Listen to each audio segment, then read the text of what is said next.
Ní ìgbà tí àwọn òyìnbó amúnisìn kọ́kọ́ fojú gan ní àwọn ìran tó ń jẹ́ Yorùbá ní 15th century, wọ́n rí oríṣiríṣi nǹkan tó yà wọ́n lẹ́nu wípé àwọn arábí náà ti ń ṣe nǹkan báyìí. Ẹ bi mí pé báwo ni mo ṣe mọ̀? Inú the New Universal Library volume 14 tí wọ́n ṣe ní ọdún 1967, inú ẹ̀ ni mo ti mọ̀. Tí n bá ṣe sí page 456, there's a column níbẹ̀ tó sọ pé Yorùbá. Nínú column yìí, ó sọ bí Yorùbá ṣe ní agbára àti ọgbọ́n tó ní 15th century. Bẹ́ẹ̀ ni àwọn ẹ̀yà méjì péré ló sì fi Yorùbá wé ní 15th century nígbà tí òyìnbó kọ́kọ́ fojú gan ni wọn. Bẹ́ẹ̀ ni nínú ìwé yìí, ó sọ wípé Yorùbá ti gbọ́n láti 12th century. Àwọn tó sì fi wé ni àwọn ará Egypt ní ìgbà náà àti àwọn ará Greece, àwọn Spartan ní ìgbà yẹn, àwọn tó fi Yorùbá wé nínú ìwé ní ẹ má gbàgbé pé 1967 ni wọ́n ṣe ìwé tó wà lọ́wọ́ mi yìí. Ẹ jẹ́ kí n fi sí ẹ̀gbẹ́ kan. Èmi mọ nǹkan 100 táwọn òyìnbó amúnisìn dé tí wọ́n bá tó yà wọ́n lẹ́nu, ṣùgbọ́n nínú fídíò yìí 10 péré ni màá kàn máa sọ níbẹ̀ tí mi náà sì mọ̀ pé ó máa yà yín lẹ́nu ní ọ̀pọ̀lọpọ̀ ní àwọn nǹkan tí Yorùbá ti ń ṣe ní 15th century tí òyìnbó fúnra rẹ̀, àwọn ará Europe fúnra wọn tí wọ́n ti máa ṣe. Alákọ̀ọ́kọ́ ni mo pè ní gender role. Ní 15th century, àwọn òyìnbó wọ́n máa ń mú obìnrin, wọ́n máa ń yà sọ́tọ̀ wípé ẹ̀yin ní nǹkan láǹfààní kankan láti ṣe àwọn aráàlú. Ṣùgbọ́n ní ilẹ̀ Yorùbá, àwọn obìnrin ti ní ipa pàtàkì tí wọ́n kó láàrin ìlú, yàtọ̀ sí pé wọ́n bí ọmọ, yàtọ̀ sí pé wọ́n dáná fún ọkọ, wọ́n ti ní leadership roles tí wọ́n ti ń take láàrin ìlú. Nǹkan 3 péré wá ni obìnrin ò kí ń ṣe ní ìgbà náà. In fact, títí dìsìn màá dẹ̀ tún sọ fún yín pé obìnrin tún ń ṣe. So ní ilẹ̀ Yorùbá láti ìgbà yẹn títí dìsìn kò sí nǹkan tóbìnrin ò kí ń ṣe. Nǹkan 3 tóbìnrin ò kí ń ṣe láti ìgbà yẹn títí dìsìn, ó ní alákọ̀ọ́kọ́ ni mo pè ní obìnrin ò gbọ́dọ̀ fi ojú rí odù. Ẹlẹ́ẹ̀kejì, obìnrin ò gbọ́dọ̀ fi ojú rí orò. Ẹlẹ́ẹ̀kẹta ni obìnrin ò gbọ́dọ̀ fojú rí eégún. Ṣé wá rí eégún olóòlù nìkan ni mo mọ̀ tóbìnrin ò gbọ́dọ̀ fojú rí ní ilẹ̀ Yorùbá, ṣùgbọ́n mo mọ̀ pé ọ̀pọ̀lọpọ̀ eégún àti obìnrin ò gbọ́dọ̀ fi ojú rí. Tẹ́ bá mọ àwọn eégún náà, ẹ bá mi kọ sí comment section, ẹ jẹ́ kí n mọ̀ so that màá tún lè learn sí látara yín torí màá ṣe research mi débẹ̀. Ó yá, ẹ ṣé púpọ̀. Ṣé wá rí nǹkan 3 tí mo sọ yìí pé àwọn obìnrin ò gbọ́dọ̀ rí, wọ́n tún lè rí wọn torí odù fúnra rẹ̀, obìnrin ni odù fúnra rẹ̀. So tó máa sọ pé obìnrin ò kí ń ródù, odù gangan ni obìnrin, obìnrin sì ni odù. Ẹlẹ́ẹ̀kejì, orò. Ṣùgbọ́n wọ́n ní obìnrin ò kí ń rórò, ṣùgbọ́n kí orò tó jáde, obìnrin ló wà nídìí orò. Wọ́n máa ní èèyàn ló wà nídìí orò tó rò fi ń ké, ẹmọ̀ yẹn. Mo wá sọ fún yín pé obìnrin ló wà nídìí orò, and orúkọ obìnrin tó wà nídìí orò náà máa ń pè ní ìyá agan. Ìyá agan, òun ni Yorùbá máa ń pe orúkọ obìnrin tó wà nídìí orò. Ẹlẹ́ẹ̀kẹta ni egúngún. Wọ́n máa ń ní obìnrin ò gbọ́dọ̀ rí àwọn egúngún kan, ṣùgbọ́n àwọn obìnrin náà ló wà nídìí egúngún náà. Ṣó ti yé yín? And atọ́ ni orúkọ tó máa ń pe àwọn obìnrin tó wà nídìí egúngún. So nǹkan 3 yẹn náà ni obìnrin ò kí ń ṣe tóbìnrin dẹ̀ tún máa ń ṣe. So nílẹ̀ Yorùbá kò sí nǹkan kan tóbìnrin ò kí ń ṣe. Nígbà tí àwọn òyìnbó amúnisìn dé tí wọ́n rí gbogbo àwọn roles bíi ìyálóde, ìyálọ́jà àti bẹ́ẹ̀ bẹ́ẹ̀ lọ tí obìnrin kópa, wípé obìnrin lọ sóko, lọ dáko, lọ ṣe gbogbo ẹ̀, ó jẹ́ nǹkan ìyàlẹ́nu gidigidi fún àwọn òyìnbó ní ìgbà tó dé. Torí ní ìgbà yẹn wàhálà gidi ló máa ń jẹ́ ní Europe tó máa rí obìnrin tó ń ṣe gbogbo àwọn kinní. Bẹ́ẹ̀ sì ni lẹ́yìn ìgbà yẹn ni mo lè sọ fún yín pé mentality wọn náà change ní Europe. Ẹ lè confirm nǹkan tí mo sọ fún yín, ó jẹ́ nǹkan alákọ̀ọ́kọ́ tí àwọn òyìnbó dé tó yà wọ́n lẹ́nu. Nǹkan ẹlẹ́ẹ̀kejì tó yà wọ́n lẹ́nu nígbà tí wọ́n dé, ó ní mo pè ní advanced medical practice. Ní eléyìí tí ó pín sọ́nà 3 náà bí mo ṣe ń bá yín sọ̀rọ̀ ẹ̀, ó yà wọ́n lẹ́nu bí ní ìgbà náà ìwádìí fi yé mi pé láti ìgbà náà ni àwọn baba ńlá baba wa ti ń fi wọ́n ti ń ṣe surgery. Fún àpẹẹrẹ, ká ní pé nǹkan kan ṣẹlẹ̀ tí egungun fọ́, àwọn baba ńlá baba wa wọ́n ní ìlànà tí wọ́n fi máa ń to egungun ẹsẹ̀. Wọ́n á tó tí ẹ sì ní padà mọ̀ pé egungun yẹn ti fọ́ rí. ọ̀nà mélòó náà máa ń lò ó ní mo sọ lẹ́ẹ̀kan pé ọ̀nà mẹ́ta làwọn baba ńlá baba wa máa ń lò. Ọ̀nà alákọ̀ọ́kọ́ ni ìlànà tewétegbò, bí ká mú ewé kan ká jọmọ́ kan ká fi ṣe kíni ká fi ṣe ìwòsàn sí ara. Nílẹ̀ Europe ní ìgbà náà wọn tí advance dé bí technology tí mo sọ pé àwọn baba ńlá baba wa ti ń lò ní ìgbà náà. Ẹ lè ṣe wádìí nǹkan tí mo sọ fún yín ní 15th century tí wọ́n fojú gan ni wa, wọ́n rí ìlànà táwọn máa ń lò yàtọ̀ sí eléyìí táwa ń lò. Ìlànà kejì tí àwọn baba ńlá máa ń wò ní ìlànà tí wọ́n ń pè ní oníṣègùn. Mi lè explain púpọ̀ nípa yẹn, ẹ jẹ́ kí n bọ́ sí ìlànà kẹta. Ìlànà ẹlẹ́ẹ̀kẹta ó ní ìlànà tí mo pè ní spiritual practice. Tẹ́ bá wo wọ́n ní Yorùbá ní nǹkan tó ń pè ní ká bá ara ayé sọ̀rọ̀ ká tún bá ara ọ̀run sọ̀rọ̀ ká fi ṣe ìwòsàn. Mi lè explain ìyẹn náà in detail nínú fídíò yìí torí mi fẹ́ kí fídíò yìí gùn, ibi tí mo dẹ̀ ṣe ń lọ jìnnà gidi gan. So àwọn ìlànà mẹ́tẹ̀ẹ̀ta yìí ó ní Yorùbá ní. Tẹ́ bá wo fíìmù kan tí wọ́n drop ní ẹnu ọjọ́ mẹ́ta yìí tó pè ní House of God, nínú fíìmù náà ẹ máa rí tí character Ibrahim Chatta tó ṣe kí ni tewétegbò ó fi ṣe oògùn oorun tó dẹ̀ jẹ́ pé ó ń ṣiṣẹ́ nínú fíìmù náà. Mo mọ̀ pé wọ́n ṣe research wọn débẹ̀ ni. Àwọn Yorùbá ní gbogbo àwọn kìíní tẹ́ pé ó máa jẹ́ kó o sùn dáadáa láì ṣe oògùn òyìnbó. So ní 15th century tí mo dẹ̀ ń sọ yìí, àwọn òyìnbó ò tí máa ní wọn tí nírú nǹkan kan tó ń jẹ́ bẹ́ẹ̀. Nǹkan tí àwọn òyìnbó nígbà yẹn ni wọ́n ní nǹkan tó ń pè ní human theory ní àwọn òyìnbó nígbà náà, wípé kan study odidi èèyàn kọ́kàn analyze. Wọn ò lè sọ pé nǹkan báyìí làwọn máa lò láti fi cure ẹ̀ ní 15th century. So nǹkan ẹlẹ́ẹ̀kẹta táwọn òyìnbó dé tí wọ́n bá tó já wọn lẹ́nu lọ́pọ̀lọpọ̀ òun ni literacy and literature. Ṣé rí eléyìí tí mo fẹ́ sọ fún yín ní ìgbà tí èmi náà tí mo bẹ̀rẹ̀ sí ṣe àkójọpọ̀ fídíò yìí, eléyìí yà mí lẹ́nu lọ́pọ̀lọpọ̀ torí ní 15th century ìgbà yẹn ni àwọn òyìnbó ń try láti switch wá sí Latin vocabulary in writing. Ní ìgbà yẹn ní ilé tí a mọ̀ sí English ní òde òní bí wọ́n ti ṣe ń kọ́lẹ̀, ní ìgbà yẹn ni àwọn òyìnbó ń try láti ṣe máa figure out báwọn ṣe máa ṣe. Ṣùgbọ́n ní ìgbà tí wọ́n dé ọ̀dọ̀ wa, Yorùbá ti ń kọ nǹkan kan, wọ́n ti ń kọ nǹkan lẹ̀ ní ìlànà ti Ifá. Tẹ́ bá wo gbogbo ọpọ́n Ifá pátápátá ẹ máa rí pé wọ́n máa ń kọ nǹkan síbẹ̀, wọ́n máa ń kọ nǹkan síbẹ̀. Bẹ́ẹ̀ sì ni Yorùbá ti ń ṣe gbogbo àwọn kíní láti ìgbà náà kó tó di pé àwọn òyìnbó dé. Ìgbà tí wọ́n dé ó yà wọ́n lẹ́nu lọ́pọ̀lọpọ̀. Yàtọ̀ sí yẹn gan, Yorùbá ti ní òǹkà ní ìgbà tí mò ń sọ yìí tí a mọ̀ sí ení, èjì, ẹ̀ta, ẹ̀rin, àrún lọ bẹ́ẹ̀ yẹn ni Yorùbá ti ní kí àwọn òyìnbó amúnisìn dé. So ẹ̀yin tẹ́ máa sọ pé ìgbà táwọn òyìnbó dé ní kinní kan láyé, ẹ má sọ bẹ́ẹ̀ mọ́. Ṣó ti yín báyìí, Yorùbá gbọ́n tinú tẹ̀yìn. Ẹ má gbàgbé pé ẹlẹ́ẹ̀kẹta la ṣì wà. Kó wá tó di pé mo tẹ̀síwájú, mo fẹ́ fi àkókò ìsọfún yín pé Yorùbá pọ́nbélé ni wá lórí ìkànnì. A máa ń ran alé ti ibi tá a ti ń bọ̀, ibi tá a dé àti ibi tá a ń lọ gẹ́gẹ́ bí ojúlówó Yorùbá. Kí ìtàn, àṣà, ti ìṣe Yorùbá pẹ̀lú èdè Yorùbá kó má bàa parun la fi dá ìkànnì sílẹ̀, a sì pè ní Abinibi. So tó bá yẹ pé ìgbà àkọ́kọ́ yín leléyìí, ẹ jọ̀wọ́ ẹ bá mi subscribe sórí ìkànnì, ẹ like fídíò, ẹ share pẹ̀lú àwọn ọ̀rẹ́ yín. Tó bá sì jẹ́ pé ẹ ti máa ń wá tẹ́lẹ̀, jẹ́ n fa àkókò kí yín pé ẹ káàbọ̀ padà. Nǹkan ẹlẹ́ẹ̀kẹrin ni mo fẹ́ sọ fún yín báyìí, ó ní mo pè ní fashion. Ó yà mí lẹ́nu tí àwọn kan máa ń sọ pé ìgbà tí àwọn òyìnbó amúnisìn dé la ṣe bẹ̀rẹ̀ sí ní wọṣọ. Irọ́ o, tó máa ń sọ ìtàn yẹn fún wa, ẹ jẹ́ ká máa sọ pé àwọn ẹ̀yà míì ni bíi àwọn tó wà ní apá northern part of Nigeria, àwọn èèyàn ò tí ì máa wọṣọ. Koríko làwọn èèyàn máa ń sán mọ́dì ní 15th century nígbà tí àwọn òyìnbó amúnisìn dé. Àwọn tó dẹ̀ wà ní eastern part of Nigeria, àwọn èèyàn ò tí ì máa wọṣọ.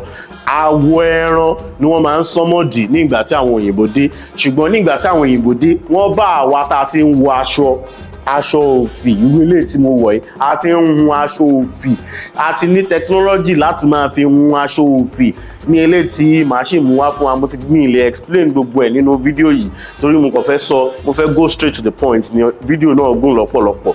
So a ti ní àwọn nǹkan tá a fi ń hun aṣọ òfì. A yàtọ̀ sí aṣọ òfì, a ti ní aṣọ tá a mọ̀ sí aṣọ ọrẹ tó ní ọrọ̀, aṣọ ẹni tó ní owó, aṣọ ẹni tó ní ipò, aṣọ ẹni tó ní ọlá láti ní. A ti ní ìlẹ̀kẹ̀ kì í ṣe àwọn òyìnbó ló dé la wá ṣe bẹ̀rẹ̀ sí ń lo ìlẹ̀kẹ̀, àwọn ọba wa ti ń lo ìlẹ̀kẹ̀, wọ́n ti ń lo ìrùkẹ̀rẹ̀. So fashion wa ó ti wà kí àwọn òyìnbó tó dé. A ti ní ẹ̀gbà ọwọ́, gbogbo àwọn kinní, kódà a ti ń ṣe góòlù ní ìgbà náà. Ẹ jẹ́ kí n tẹ̀síwájú sí nǹkan ẹlẹ́ẹ̀karùn-ún tí a ti ń ṣe kí àwọn òyìnbó tó dé.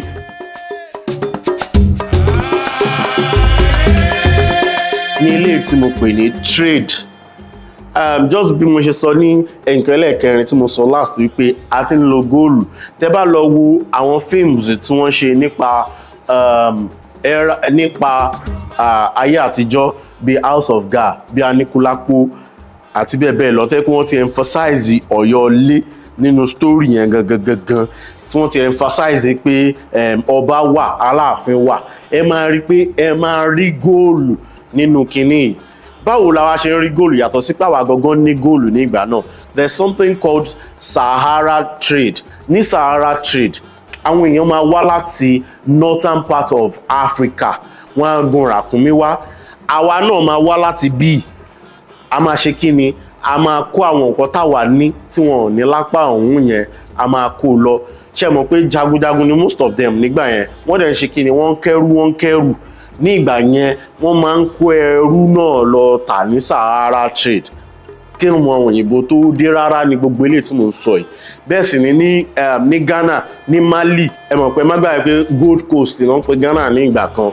Bẹ́ẹ̀ sì ni wọ́n ní gold ní Mali. Ibẹ̀ náà ti sọ pé Musa òun ni ó lówó jù nítorí pé ó ní góòlù tó máa fi ń ṣe pàṣípààrọ̀. Kò tí ì sí owó ní ìgbà náà, ó ní góòlù tó máa fi ń ṣe pàṣípààrọ̀ fún gbogbo nǹkan tó bá fẹ́ ní ìgbà náà. So ìwádìí máa ń sọ fún ẹ pé Musa ló lówó jù ní gbogbo àgbáyé tó jẹ́ èèyàn aláwọ̀ dúdú bíi tiwa ní ìgbà náà. So a ti ń bára wa ṣe dúnàdúrà. Kò ń ṣàwọn òyìnbó amúnisìn ló dé la wá ṣe bẹ̀rẹ̀ sí bára wa ṣe dúnàdúrà. Àwa aláwọ̀ dúdú, ẹ má gbàgbé pé ní ìgbà náà kò sí nǹkan tó ń jẹ́ orílẹ̀-èdè, ilẹ̀ ló wà. Gbogbo wa ti ń bára wa ṣe kí ni, a ti ń bára wa ṣe okòwò kí àwọn òyìnbó aláwọ̀ funfun tó dé ní 15th century.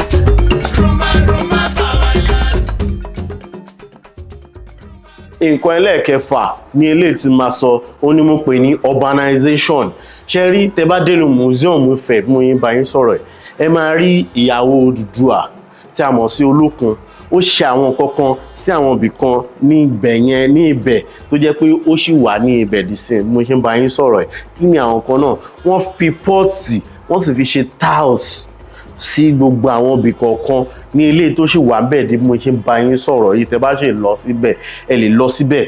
Yàtọ̀ sí yẹn, oríṣiríṣi nǹkan structure and architecture ló wà ní Ilé Ifẹ̀ tó jẹ́ pé ancient ni, tó ti wà láti bí 15th century. Àwọn òyìnbó amúnisìn gbóhùn nírú ẹ̀ ní ìgbà yẹn. Kò tí ì ṣe páànù ní ìgbà yẹn lóòótọ́, ṣùgbọ́n ilé wọn wọ́n bá ṣe kọ́, wọ́n á mú kóókó ni wọ́n máa ń lò sí roof.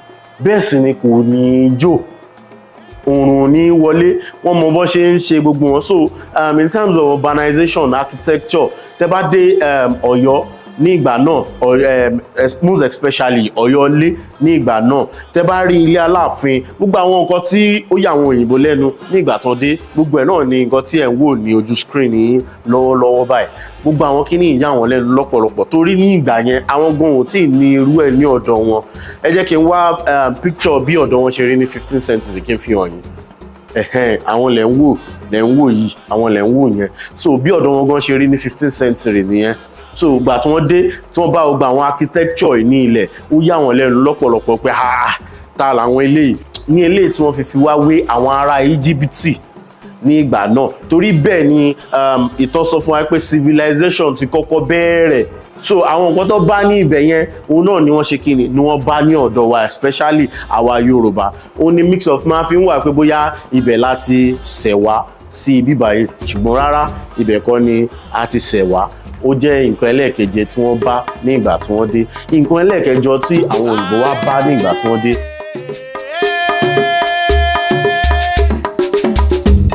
Ó ló pè ní advanced agriculture.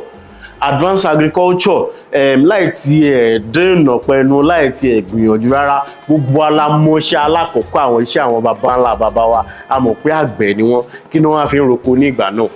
Ó ya àwọn òyìnbó lẹ́nu ní ìgbà tí wọ́n dé. so àwa láti ní ọkọ́ tiwa, láti ní àdá tiwa, láti ní gbogbo àwọn apẹ̀rẹ̀, gbogbo àwọn nǹkan tó máa jẹ́ kí oko dídá kó rọ̀ wá lọ́rùn àti bẹ́ẹ̀ bẹ́ẹ̀ lọ, láti mọ bí wọ́n ṣe ń lo ẹyìn láti fi ṣe oríṣiríṣi nǹkan tá a nífẹ̀ẹ́ sí, bóyá a fẹ́ dáná ni, bóyá a fẹ́ ṣe gbá ni. Àtìgbà náà láti ní gbogbo àwọn kinní làwọn bàbá ńlá bàbá wa wọ́n ti ń rorí láti máa ṣe gbogbo àwọn kinní. Ní last video mi mo sọ pé ìwádìí mi fi yé mi pé àwọn people yẹn gbọ́n jù wá lọ ní àwọn tó wà ní 15th century yẹn ní pàtàkì jùlọ. Torí tẹ́ bá dé àwọn ibì kan ní orílẹ̀-èdè wa ní Nàìjíríà ẹ máa mọ̀ pé àwọn people ìgbọ́n tinú tẹ̀yìn. Tẹ́ bá sì wá tún dé àwọn ibi tí òwò ẹrú kó wọn lọ ní ìta Áfíríkà, ní South America, ní Central America, ní North America ni ẹ máa rí gbogbo àwọn nǹkan tí àwọn baba ńlá baba wa ti ṣe ó sì wà níbẹ̀ ní ìgbà tí wọ́n tún dé ìlú yẹn náà. Ní eléyìí tí wọ́n ṣe gúdúgúdú méje yàyà mẹ́fà ní gbogbo àwọn ibi tí wọ́n ti lọ. So gbogbo àwọn kinní wọ́n invent gbogbo àwọn kinní fúnra wọn kó tó di pé àwọn òyìnbó amúnisìn dé. Kò ń ṣe àwọn òyìnbó amúnisìn ló wá ṣe kíni, ló wá kó wọn bọ́n ti ń ṣe àwọn kinní.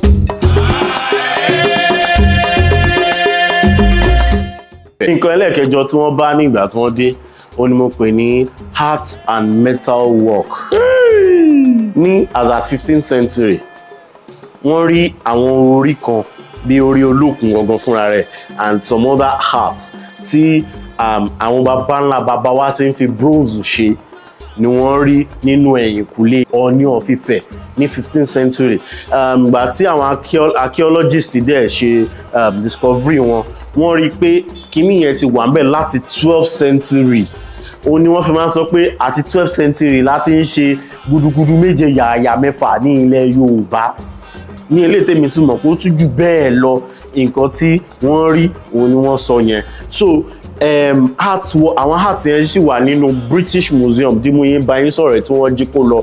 Àwọn kọ̀ọ̀kan sì wà ní Ifẹ̀. Tẹ́ bá ti dé ilé Ifẹ̀ ẹ máa rí àwọn ère tí wọ́n fi ṣe ṣìgìdì sí ibẹ̀ tí a mọ̀ sí terracottas tí wọ́n ti fi ṣe, tó ti ṣe síbẹ̀ lóríṣiríṣi. Ẹ máa rí bọ́n ṣe kọ́kọ́ bẹ̀rẹ̀ nígbà tí wọ́n ti mọ̀ ṣe.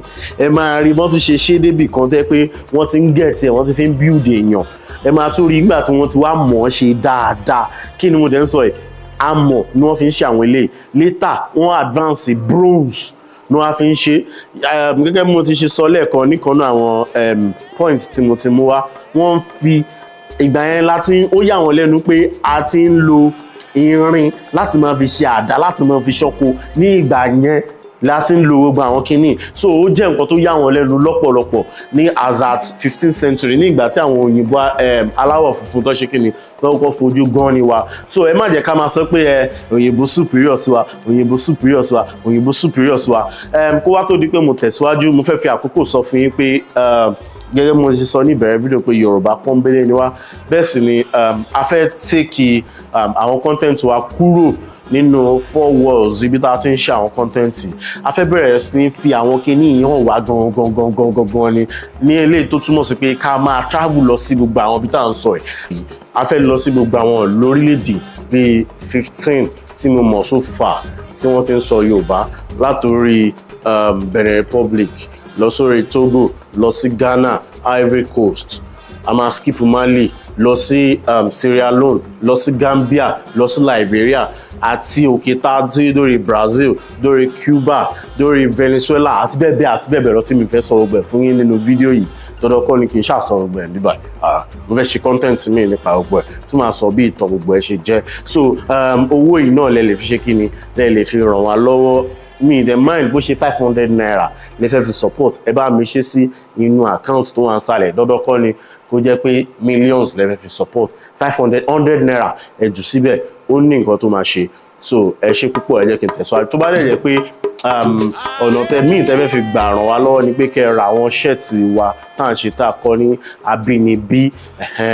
Ẹ ra wọn, àwọn náà lẹ́ ń wò lójú screen yẹn. Ẹ lè ra wọn lórí àwọn platforms wa. Ẹ wò sálẹ̀ fídíò yìí, àwọn kan wà ń bẹ̀. Ẹ ra wọn, a máa ń ship lọ́wọ́ worldwide. Tó bá dẹ̀ jẹ́ pé orí Instagram náà ni ẹ lọ sí orí Abinibi Essentials àbí kẹ́ send message sí mi directly lórí Instagram. So ìyẹn jẹ́ bí ìyẹn ṣe jẹ́ nìyẹn. Nǹkan ẹlẹ́ẹ̀kẹsàn-án tí àwọn òyìnbó amúnisìn bá tó yà wọ́n lẹ́nu ó ní mo pè ní believe. nígbà tí àwọn òyìnbó amúnisìn dé. Ṣé mọ̀ pé nígbà náà Christianity ń jó wọn láyà gidigidi. Christian ni gbogbo wọn ń jó wọn láyà, ó ń gbé wọn nínú. Kódà ní ìgbà náà tí o bá ṣe Christian bí àwa ti máa ń ṣe tẹ́ pé a máa ń ẹ má jẹ́ kí n lọ síbẹ̀ yẹn láti má ṣe àwọn èèyàn, but nígbà tí wọ́n dé wọ́n bá Ifá lọ́wọ́ wa, wọ́n bá Ifá lọ́wọ́ àwọn baba ńlá baba wa, wọ́n sì ṣe kíni ó yà wọ́n lẹ́nu torí wọ́n wo ìlànà tí wọ́n fi ń ṣe Ifá ní ìgbà náà wípé funfun náà máa wọ̀ ní ilé tó túmọ̀ sí purity àti bẹ́ẹ̀ bẹ́ẹ̀ lọ. Ilé yà wọ́n lẹ́nu lọ́pọ̀lọpọ̀. Ṣé wàá rí ẹlẹ́ẹ̀kẹwàá tí mo fẹ́ sọ, òun ni mo pè ní system, òun ni mo pè ní politics. Ẹ jẹ́ kí n ṣàpè ní politics ní nǹkan ẹlẹ́ẹ̀kẹwàá tó jẹ́ lè tó kẹ́yìn tí mo fẹ́ sọ wípé àwọn òyìnbó bá wọ́n rí structure bí Yorùbá ti ṣe wà organized tó ní ilé tí ìwé yìí kò sọ kékeré rárá. Ó farabalẹ̀ ṣàlàyé ẹ̀ ní page 456 nínú ìwé yìí. Ó farabalẹ̀ ṣàlàyé structure yẹn bí wọ́n ti ṣe rí ní ìwé yìí. Ó farabalẹ̀ ṣàlàyé structure yẹn ni. Kí dẹ̀ lórí olórí bíi Aláàfin. Aláàfin wa dàbí president nínú ọpọlọ wọn. Aláàfin wa ní àwọn Ọ̀yọ́mèsì méje ní ilé tí Baṣọ̀run jẹ́ ọ̀gá wọn. Àwọn yẹn dàbí senate. Àwọn Ọ̀yọ́mèsì wá ní àwọn ògbóni tó ń chẹ́kì àwọn Ọ̀yọ́mèsì. Àwọn Ọ̀yọ́mèsì ń chẹ́kì Aláàfin. Ṣé ń gbọ́? Àwọn ògbóni, after àwọn ògbóni a ní àwọn amẹsẹ̀. After àwọn amẹsẹ̀, àwọn yẹn dàbí governor ni. Àwọn yẹn lórí wọn distribute kiri. After àwọn amẹsẹ̀ a ní àwọn jagunjagun, gbogbo àwọn yẹn bla bla bla bla bla bla bla. After àgbà yẹn la tún wá ní baálẹ̀. After baálẹ̀ a tún wá ní baálé. Ẹ mọ̀ structure yẹn, pyramid yẹn, system of government yẹn ó jẹ́ nǹkan tó yà wọ́n lẹ́nu. Mo fi pè ní politics. Nǹkan tí wọ́n practice lọ́dọ̀ wọn, kódà nǹkan yìí náà la ṣe ń practice lórílẹ̀‐èdè Nàìjíríà títí dìsìn. Àwọn baba ńlá baba wa sì ti mọ̀ létò láti bí 15th century nígbà tí àwọn yẹn dé ni wọ́n ti bá. So àwọn nǹkan wọ̀nyí ni àwọn òyìnbó amúnisìn dé ni wọ́n bá. Òun mo fi máa ń sọ pé láyé fàbàdà èmi ò ní sọ pé òyìnbó ló là wá lójú, àwa la là òyìnbó lójú. Òun ni nǹkan tí èmi máa ń sọ. So ọ̀dọ̀ wa náà dé ni wọ́n ti bá àwọn kíní. Nínú irú fídíò yìí tí mo ti sẹ́yìn, mo ṣe kan tí mo pè ní atọ́kùn àti òkè kan wà nínú Ọ̀yọ́lé, wọ́n pè ní sọmọnù. Kò sọmọnù ló ń pe orí òkè yẹn. Tẹ bá wà ní òkè yẹn, tí ọmọ bá sọnù sínú oko àbí àgbàlagbà gan sọnù sínú oko tó lùdà ikọ̀ àbí ọdẹ sọnù, àtorí òkè yẹn náà ti máa rí. Ṣé ń ṣe GPS nìyẹn? Tẹ bá wá mú atọ́nà rí báyìí ni. Tẹ bá mú atọ́nà, ṣé ń gbọ́ bó ṣe atọ́nà ṣe rí rè. Tẹ bá ń wá nǹkan, tẹ bá sọ nǹkan tẹ̀ ń wá yẹn fún atọ́nà ní ilẹ̀ Yorùbá ní ìgbà náà, atọ́nà máa ṣe kíni, a máa kọjú yín sí ibi tí kíní yẹn wà káàkiri títí tẹ máa fi ṣe kíni, tẹ máa fi rí. Atọ́nà máa sọ fún yín pé lọ báyìí kò yà báyìí. Kó tó di pé òyìnbó ṣẹ̀ wá ṣe GPS ní 1957. Ẹ̀yin náà wo gap yẹn. Àwa dẹ̀ ti ń lo atọ́nà 15th century. So nǹkan tí mo fi ń ṣàwọn fídíò yìí káàtẹ̀ wá sọ pé orí ti àwa generation ẹ̀kú a lè invent anything. Ṣùgbọ́n àwọn tó ń bọ̀, mo fẹ́ kó padà sí gbogbo àwọn nǹkan tá à ń sọ yìí, kí wọ́n ṣe kíni, kí wọ́n mú àwọn nǹkan tí wọ́n lè invent jáde láti inú ẹ̀. So many things lóyìnbó ti jí lọ́wọ́ wa. Ṣé bí ńgbà tí wọ́n bẹ̀rẹ̀ sí ní rí àwọn art wa náà mọ̀ pé ó yẹ káwọn níbi kan tó ń pè ní museum. Tẹ bá dẹ̀ ṣì dé British Museum, odidi floor kan ni wọ́n fi ṣe kíni, ni wọ́n fi kó àwọn iṣẹ́ ọnà wa sí, tí a mọ̀ sí artwork wa, eléyìí tó lẹ́mìí, eléyìí tí ò lẹ́mìí, eléyìí tá a ti pẹ̀mí sínú, eléyìí tá a pẹ̀mí sínú ni wọ́n jí ni wọ́n ṣe kíni throughout gbogbo ilẹ̀ adúláwọ̀. So gbogbo àwọn nǹkan wọ̀nyí ni tó bá yẹ kí wọ́n nírú ẹ̀ ní, ṣó yẹ kí tiwa jọ wọ́n lójú láti jí gbé? Àbí ká sọ pé mo ní Ferrari nísìn, ṣé mo gbọ́dọ̀ máa bínú ẹni tó ń lo Toyota Camry? Kò possible now. Ṣùgbọ́n tí máa ń lo Toyota Camry máa bínú ẹni tó ń lo Ferrari, ìyẹn possible. wọ́n ní àwọn kinní ní wọ́n dé ní wọ́n rí àwọn kinní tiwa wọ́n sì bẹ̀rẹ̀ sí ní jí wọn kó. So àwọn nǹkan wọ̀nyí mo fẹ́ ká kọ́. Èmi mọ nǹkan 100 ṣùgbọ́n àwọn mẹ́wàá yìí ni mo lè sọ fún wa nínú fídíò yìí náà. Tó bá tún dìgbà míì máa tún sọ sí. So kò ní ju báyìí lọ lórí ìkànnì ilé ni. Ẹ má gbàgbé pé Yorùbá pọ́nbélé ni wá lórí ìkànnì. A máa ń rán wa létí ibi tá a ti ń bọ̀, ibi tá a dé àti ibi tá a ń lọ gẹ́gẹ́ bí ojúlówó Yorùbá. Ẹ bá ń sọ fáǹtì tẹ́jọ́ ń wo kinní yẹn pé Yorùbá ò ní parẹ́ lẹ́nu tèmi, wọ́n máa sọ Yorùbá sọ́mọ. So ǹjẹ́ kó tó dìgbà míì, orúkọ tèmi ò ju Jo Adétọ̀nà lọ. Ẹ dẹ̀ má gbàgbé láti ṣe kí láti like fídíò yìí, ẹ share fídíò yìí, ẹ comment, ẹ jẹ́ kí n mọ nǹkan tẹ́ ẹ rò ń pa ẹ̀, ẹ jẹ́ kí n mọ bí a tún ṣe lè gbé lọ síwájú díẹ̀ sí.